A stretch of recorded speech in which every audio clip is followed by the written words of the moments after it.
الرجيم بسم الله الرحمن الرحيم الحمد لله المعروف من غير رؤية والخالق من غير رؤية الذي لم يزل قائما دائما إذ لا سماء ذات أبراج ولا ليل داج ولا بحر ساجٍ ولا أرض ذات مهاد ولا خلق ذو اعتماد والصلاة والسلام والتحية والإكرام على نبي الرحمة وخازن المغفرة وقائد الخير والبركة ومنقذ العباد من الهلكة سيدنا ومولانا أبي القاسم محمد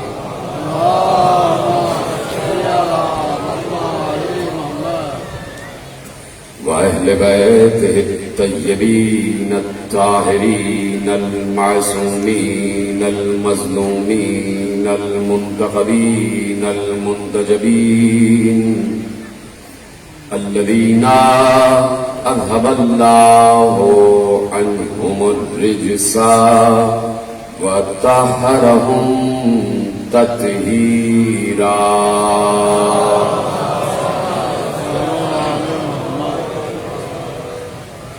أما بعد فقد قال الله سبحانه وتعالى في محكم كتابه المجيد وفرقانه الحميد وقوله الحق بسم الله الرحمن الرحيم الذين ينفقون في السراء والضراء والكاظمين الغيظ والعافين عن الناس والله يحب المحسنين صلوات پڑھے محمد و آل محمد